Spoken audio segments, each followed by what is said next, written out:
Hello everyone, welcome back to Good Lifestyle, Good English. My name is Madhavi Vemuri. ఇవాల్టి వీడియోలో would be, could be, should be ఏ సందర్భాల్లో వాడుతూ ఉంటాము, ఎలాంటి సిచ్యువేషన్స్లో మనము ఈ would be, could be, should be వాడుతూ ఉంటాము అని క్లియర్గా నేర్చుకుందాము. ఈ ముందు అంటే ఈ వీడియోకి ముందు వీడియోలో ప్రీవియస్ వీడియోలో మనం would, could, should గురించి తెలుసుకున్నాము. ఏ సందర్భాల్లో వస్తూ ఉంటాయి, ఎన్ని రకాలుగా వాడుతూ ఉంటాం అనేది నేను క్లియర్గా చెప్పాను.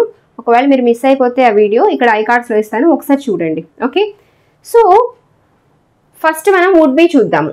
ఓకే, ఏ సందర్భంలో వాడతాము, మూడు రకాల సందర్భాల్లో మనము వుడ్ బి వాడుతూ ఉంటాము. ఫస్ట్ ఎలా వాడతామో చూడండి. దానికన్నా ముందు అసలు మనం వుడ్ యూసేజ్ గురించి ఒక్కసారి గుర్తు చేసుకోవాలి. ఒక్కసారి ఓకే, జనరల్గా వుడ్ మనము మేజర్గా హైపోథెటికల్ సిచ్యువేషన్స్లో వాడుతూ ఉంటాం. అంటే ఊహించి చెప్పేటప్పుడు జరగని దాని గురించి, జరగటానికి అవకాశం లేని దాని గురించి, ఇలా అయితే అలా ఉంటుంది అని మనం జనరల్గా చాలాసార్లు చెప్తూ ఉంటాము. ఆ సందర్భంలో ఫర్ ఎగ్జాంపుల్, నేనే కనుక పక్షినైతే ఆకాశంలో ఎగిరేదాన్ని, నాకు కనుక బోల్డ్ డబ్బులు ఉంటే పేదవాళ్ళకి హెల్ప్ చేసేదాన్ని, ఇలా మనము అవకాశం ఉండవు. నేనే నీ పొజిషన్లో ఉండుంటే నేను ఫాస్ట్గా డెసిషన్ తీసుకునేదాన్ని, ఇలాంటివన్నీ జరగవు. నేను నీ పొజిషన్లో ఉండటం జరగదు, నేను పక్షిని అవటం జరగదు, నాకు ఇప్పటికిప్పుడు డబ్బులు వచ్చేయడము, అవి ఏమీ జరగవు అనమాట. జరగని వాటిని జరిగితే ఎలా ఉంటుంది అని ఊహించి చెప్పేటప్పుడు జనరల్గా మామూలుగా వుడ్ వాడుతూ ఉంటాము. ఎలా వాడతాము, ఫర్ ఎగ్జాంపుల్ ఇదే తీసుకోండి. If I were a bird I would fly in the sky. Okay, if I were a bird, నేను కనుక పక్షిని అయితే జరగదు. Okay, I would fly in the sky, నేను ఆకాశంలో ఎగిరేదాన్ని. సో ఇక్కడ వుడ్ తర్వాత ఏమొచ్చింది, ఫ్లై. ఫ్లై అనేది base form of the verb. Fly base form అనమాట. Fly, flew, flown. Okay, so would తర్వాత బేస్ ఫామ్ వస్తుంది ఇటువంటి సిచ్యువేషన్లో.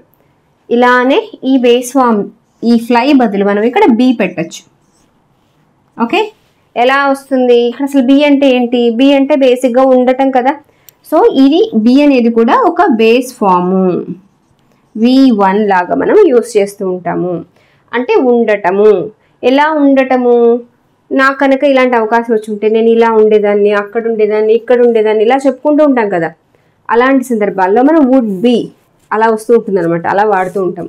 For example, if you had the opportunity, నీకు గనక ఆపర్చునిటీ వచ్చి ఉంటే you would be in a better position. You would be in a better position. So ఇక్కడ ఈ బి అనేది base form of the verb.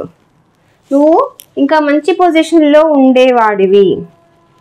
You would be in a best position, the best position. నువ్వు ఒక చాలా మంచి ప్లేస్లో ఉండేవాడివి, పొజిషన్లో ఉండేవాడివి. ఇక్కడ ఈ విధంగా ఫస్ట్ వుడ్ బి యూసేజ్ అనేది ఉంటుంది. ఇంకా మనం చాలా ఎగ్జాంపుల్స్ చెప్పుకోవచ్చు కావాలంటే. ఫర్ ఎగ్జాంపుల్, అతను నన్ను కనుక ఫంక్షన్కి ఇన్వైట్ చేసి ఉంటే ఈ పాటికి నేను ఫంక్షన్లో ఉండేదాన్ని. అతను నన్ను ఏమి ఇన్వైట్ చేయడు, ఓకే, ఎప్పటికీ చేయడు. కానీ ఒకవేళ చేసి ఉంటే నేను అక్కడ ఫంక్షన్లో ఈ పాటికి అక్కడ ఉండేదాన్ని అని ఎలా చెప్తాము, if he invited me to the function I would be there at this moment. ఈ టైంలో నేను అక్కడ ఉండేదాన్ని. అలానే మా తాతగారు కనుక బాగా సంపాదించుంటే ఈ పాటికి నేను బిలియనీర్ అయిపోయేదాన్ని అని చెప్పాలనుకోండి. అప్పుడు కూడా ఇవన్నీ ఏంటంటే ఊహాజనితమైన సిచ్యువేషన్స్, హైపోథెటికల్, ఏవి జరగవు, జరిగితే ఎలా ఉంటుందో చెప్తూ ఉంటాం. If my grandpa earned lot of money or good property I would be the billionaire. నేను బిలియనీర్ అయిపోయేదాన్ని, మంచి ప్రాపర్టీ ఆయనకు ఉండుంటే నేను ఇలా ఉండేదాన్ని. ఉండటం గురించి మాట్లాడుతున్నాము. ఉండటం గురించి మాట్లాడేటప్పుడు ఇక్కడ బేస్ ఫామ్ మనం బీ వాడుతూ ఉంటాం. సో ఆటోమేటిక్గా అది వుడ్ బీ అవుతుంది. Okay, this is the first usage of would be. ఇంకో సెంటెన్స్ చూడండి. If you woke up early the work would be done on time. నువ్వు కనుక ఎర్లీగా నిద్రలేస్తే work would be done on time, టైంకి అయిపోతుంది. ఇక్కడ వుడ్ బి ఎలా వస్తుంది, ఇక్కడ ఉండటం కాదు. ఓకే, ఇక్కడ ఏంటంటే would be, you would be in the best position, you would be in a better position. ఉంటావు ఆ పొజిషన్లో, ఉండటం గురించి చెప్తున్నాం. ఇక్కడ ఉండటం కాదు. వుడ్ బి అనేది మోడల్ వెర్బ్ అనమాట. ఎలా వస్తుందంటే, సపోజ్ మనము ప్యాసివ్ వాయిస్ గుర్తు చేసుకోండి ఒకసారి. ఏదైనా ఒక సెంటెన్స్ మనం యాక్టివ్ నుంచి ప్యాసివ్కి ట్రాన్స్ఫర్ చేసినప్పుడు ఎలాంటి మార్పులు వస్తూ ఉంటాయి మీకు ఐడియా ఉంది కదా. Active voice passive voice video ఒకసారి ఇక్కడ చూడండి, ఐ కార్డ్స్లో ఇస్తాను, లేదంటే మీరు కామెంట్స్లో లింక్స్లో కూడా మీరు చూడొచ్చు, మీకు మంచి ఐడియా వస్తుంది. Okay, the work would be done. యాక్చువల్గా ఇది యాక్టివ్ వాయిస్లో ఉంటే ఎలా వస్తుంది, you would complete the work. యాక్చువల్గా అయితే you would complete the work on time. నువ్వు ఆన్ టైంకి అంటే టైంకి కంప్లీట్ చేస్తావు. దాన్ని ప్యాసివ్ వాయిస్లోకి చేంజ్ చేస్తే the work would be completed. You would complete the work would be completed అవుతుంది. సో అదేవిధంగా the work would be done on time అని చెప్తున్నాము. ఓకే, అంటే పని టైంకి అవుతుంది. ఎవరు చేస్తున్నావు, నువ్వే చేస్తున్నావు, అయినా నేను నిన్ను మెన్షన్ చేయట్లేదు, పని అవుతుంది అని చెప్తున్నాను. అటువంటి టైంలో వుడ్ బి వస్తుంది. ఇక్కడేంటి, ఉండటం అనే అర్థంలో మనము హైపోథెటికల్ సిచ్యువేషన్స్లో మనం వుడ్ బి వాడుతూ ఉంటాం. ఇక్కడేంటి, ప్యాసివ్ వాయిస్లో సబ్జెక్టుతో పని లేకుండా పని జరిగింది అని చెప్పే సిచ్యువేషన్స్లో అక్కడ మనకి వుడ్ వచ్చినప్పుడు వుడ్ బి ఈ విధంగా వస్తుంటుంది, పని అవుతుంది. ఇఫ్ యూ వోకప్ ఎర్లీ, నువ్వు త్వరగా నిద్రలేస్తే the work would be done on time, పని టైంకి అయిపోతుంది. ఓకే, అంటే నువ్వు త్వరగా లేచేది లేదు, పని అయ్యేది లేదు, ఇది జరగదనమాట. జరగని టైంలో నువ్వు లేచుంటే అలా అవుతూ ఉంటుంది అని చెప్పే సందర్భం ఇది. This is the second usage of would be. And third usage of would be ఉంది చూడండి. ఈ సిచ్యువేషన్ ఎలా వస్తుంది, she said that she would be at the party. ఆమె నింది పార్టీలో ఉంటాను అని, she would be at the party అని. సో మీకు ఏం గుర్తు రావాలి, రిపోర్టెడ్ స్పీచ్ గుర్తు రావాలి ఇక్కడ. ఎందుకంటే యాక్చువల్గా డైరెక్ట్ స్పీచ్లో చెప్పినప్పుడు ఆమె ఏమని ఉంటుంది, I will be at the party అని ఉంటుంది. ఇండైరెక్ట్ స్పీచ్లోకి చేంజ్ చేసినప్పుడు she said that she would be at the party, వీళ్ళు వుడ్ అవుతుంది. Okay, so I will be అన్నది ఇక్కడ షీ వుడ్ బి అవుతుంది. అదే difference, she would be at the party, అక్కడ పార్టీలో ఉంటానని ఆమె చెప్పింది. సో గుర్తుంది కదా, 3 సందర్భాల్లో మనము వుడ్ బి అనేది వాడుతూ ఉంటాము. మొదటిది వచ్చి హైపోథెటికల్ సిచ్యువేషన్స్, అంటే ఊహించి చెప్పేటప్పుడు ఇఫ్ క్లాజెస్, సెకండ్ కండిషనల్ క్లాస్లో చెప్తూ ఉంటాము. అక్కడ బి అనేది బేస్ ఫామ్గా వాడుతూ ఉంటాము సెకండ్ సిచ్యువేషన్లో. ఇక్కడ ఏంటంటే ఇక్కడ కూడా హైపోథెటికల్ సిచ్యువేషనే, బట్ ప్యాసివ్ వాయిస్లో చెప్పేటప్పుడు వుడ్ బి వస్తూ ఉంటుంది ఈ విధంగా. అలానే నెక్స్ట్ రిపోర్టెడ్ స్పీచ్లో, ఇండైరెక్ట్ స్పీచ్లో చెప్పినప్పుడు విల్ వుడ్ అవుతూ ఉంటుంది. అక్కడ విల్ బి వచ్చినప్పుడు ఇక్కడ వుడ్ బి అవుతుంది. ఈ 3 సందర్భాల్లో మేజర్గా వుడ్ బి అనేది వస్తూ ఉంటుంది. నెక్స్ట్ మనం కుడ్ బి యూసేజ్ చూద్దాం. సో చూడండి, కుడ్ బి యూసేజ్ చూద్దాము. ఓకే, కుడ్ బి కూడా మనము 3 సందర్భాల్లో వాడుతూ ఉంటాము. అవేంటో చెప్తాను, జాగ్రత్తగా వినండి.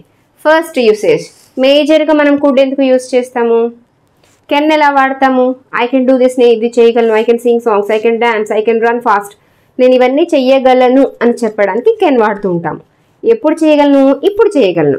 ఓకే, నేను ఇది వరకు నేను చేయగలిగాను కానీ ఇప్పుడు చేయలేను అని చెప్పడానికి, అంటే నేను పాస్ట్లో చేయగలిగాను, పాస్ట్ అబిలిటీ, పాస్ట్లో మన సామర్థ్యాన్ని తెలియచేసేటప్పుడు కెన్కి బదులు మనం కుడ్ వాడుతూ ఉంటాం కదా. ఎలాగా, I could run fast when I was a child, she could dance very well when she was studying 10th class, ఆమె 10th క్లాస్ చదివేటప్పుడు డాన్స్ చేయగలిగేది. He could work hard in 30s ఉన్నప్పుడు అతను బాగా కష్టపడి పని చేయగలిగాడు. ఇలా అప్పుడెప్పుడో చేయగలిగాము అని చెప్పడానికి జనరల్గా పాస్ట్ అబిలిటీకి కుడ్ వాడుతూ ఉంటాం, ఇది అందరికీ తెలిసిందే. కుడ్ బి ఎప్పుడు వాడుతూ ఉంటామంటే పాస్ట్లోనే ఇలాగే పాస్ట్ అబిలిటీని చెప్తూ, ఈ బి ఎప్పుడు ఇందాక చెప్పుకున్నాం కదా, ఉండటం, base form. I could run fast, run. She could dance well, I could sing well. He could work hard. ఇలా బేస్ ఫామ్ వస్తూ ఉంటుంది కదా, ఆ బేస్ ఫామ్ ప్లేస్లో బి ఉంచుతాము, అది కూడా బేస్ ఫామే. I could be there on time, టైంకి నేను అక్కడ ఉండగలిగాను. అర్థమైంది కదా, టైంకి నేను అక్కడ ఉండగలిగాను. సో ఉండటం, ఉండగలిగాను అన్న సిచ్యువేషనే వస్తూ ఉంటుంది జనరల్గా పాస్ట్ అబిలిటీ చెప్పేటప్పుడు, ముఖ్యంగా కుడ్ బి వాడేటప్పుడు. ఓకే, అలానే హీ కుడ్ బి బిజీ, అతను బిజీగా ఉండొచ్చు. అంటే ఏంటి, ఒక పాసిబిలిటీ ఉంటుంది. అంటే సపోజ్ నేను అతనికి కాల్ చేశాను, అతను లిఫ్ట్ చేయలేదు, I called him, he didn't lift my phone, చేయలేదు. నేనేం చెప్తున్నా, గెస్ చేసి చెప్తున్నాను. హీ కుడ్ బి బిజీగా ఉండొచ్చు. Or she could be in the meeting, ఆమె మీటింగ్లో ఉండొచ్చు, అందుకే నాకు కాల్ ఎత్తలేదేమో. ఇలా మనము ఒక గెస్ చేస్తూ ఉంటాము. అంటే అలా జరిగే అవకాశం ఉండొచ్చు, పాసిబిలిటీ ఉండేటప్పుడు ఇలా జరిగి ఉండొచ్చు అని చెప్పేటప్పుడు కుడ్ వాడుతూ ఉంటాము. ఉండటం గురించి చెప్తున్నాం కాబట్టి కుడ్ వాడుతూ ఉంటాము, బీ వాడుతూ ఉంటాం, could be. Okay, next third usage. If you work sincerely, నువ్వు కనుక కష్టపడి పని చేస్తే, you could be promoted as a team leader, నువ్వు టీమ్ లీడర్గా ప్రమోట్ చేయబడతావు. ఏమర్థమైంది మీకు? You could be promoted passive వాయిస్లో ఉంది. ఎందుకుంది? ఎందుకంటే నువ్వు ప్రమోట్ చేయబడతావు. ఎవరి చేత? నీ బాస్ చేత కావచ్చు, ఎవరైనా నీ హైయర్, నీ పైన మేనేజ్మెంట్ ఎవరి చేతైనా కావచ్చు, నువ్వు ప్రమోట్ చేయబడతారు. అంటే యాక్టివ్ వాయిస్లో వాళ్ళు నిన్ను ప్రమోట్ చేయొచ్చు. నువ్వు సిన్సియర్గా వర్క్ చేస్తే వాళ్ళు నిన్ను ప్రమోట్ చేయొచ్చు. ఓకే, సో వాళ్ళు చేస్తారని వాళ్ళ గురించి మనం ప్రస్తావించినప్పుడు నువ్వు ప్రమోట్ చేయబడతావు అంటే నువ్వు ప్రమోషన్ వస్తుంది, నువ్వు ప్రమోట్ అవుతావు అని చెప్పేటప్పుడు you could be promoted. Okay, ఇలా చెప్తూ ఉంటారు. ఓకే, నెక్స్ట్ చూద్దాం. సో మనము షుడ్ బి యూసేజ్ చూద్దామా ఇప్పుడు? షుడ్ బి మేజర్గా మనము 2 టైప్స్గా వాడుతూ ఉంటాం, అంటే 2 సందర్భాల్లో. చూడండి, అసలు మామూలుగా షుడ్ ఎప్పుడు వాడతాము ఒకసారి గుర్తు చేసుకుందాం. షుడ్ అంటే ఏదైనా ఒక పని చెయ్యాలి, బాధ్యతగా చెయ్యాలి అని సలహాలాగా చెప్పేటప్పుడు, నీకు ఖచ్చితంగా చేసి తీరాలని కాకుండా, ఇప్పుడు we should follow the rules and regulations, we should follow the traffic rules, మనం ట్రాఫిక్ రూల్స్ పాటించాలి, ఫాలో అవ్వాలి. పాటించాలి అంటే అది మన బాధ్యత కాబట్టి చెయ్యాలంతే, నువ్వు చేయకపోతే బాగోదని వార్నింగ్ లాగా కాదనమాట. అలానే we should listen to the elders, మన పెద్దవాళ్ళ మాటలు వినాలి, వింటే మంచిది, చేస్తే మంచిది అనే సందర్భంలో షుడ్ సలహాలాగా చెప్తూ ఉంటాము. సేమ్ అలానే షుడ్ బి కూడా, బి అంటే ఏం చెప్పుకున్నాం? Be base form of the వెర్బ్గా వాడుతూ ఉంటాం కదా, బి అంటే ఉండటం. అలానే ఇప్పుడు ఇందాక ఏం చెప్పాను? We should listen to the elders, we should follow the rules, you should work hard అన్నప్పుడు షుడ్ తర్వాత వర్క్ బేస్ ఫార్మ్ అంటే V1 అనేది వస్తూ ఉంటుంది. ఓకే, సేమ్ అలానే ఇక్కడ కూడా ఈ బి కూడా బేస్ ఫామ్గానే అంటే V1 వెర్బ్ మొదటి రూపంగా వాడుతూ ఉంటాం అనమాట.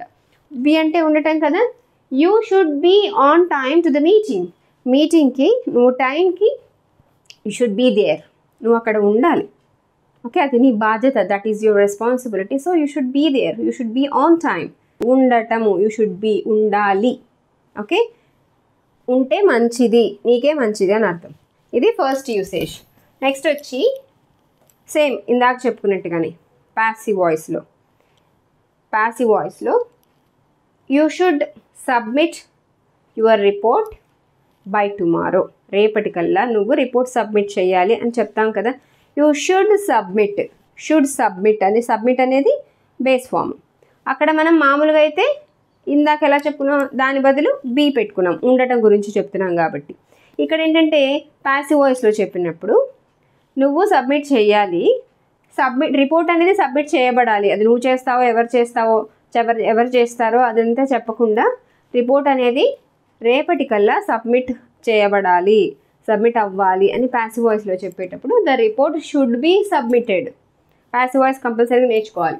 The reports should be submitted by tomorrow, రేపటికల్లా రిపోర్ట్స్ అనేవి సబ్మిట్ చేయాలి. The documents should be submitted by tomorrow, documents అనేవి రేపటికల్లా సబ్మిట్ చేయబడాలి అని చెప్పేటప్పుడు షుడ్ బి అనేది ఇలా వాడుతూ ఉంటాం. ఇది మేజర్గా would be, could be, should బిలు వాడేటువంటి విధానం. ఓకే, క్లియర్ కదా? Thanks for watching.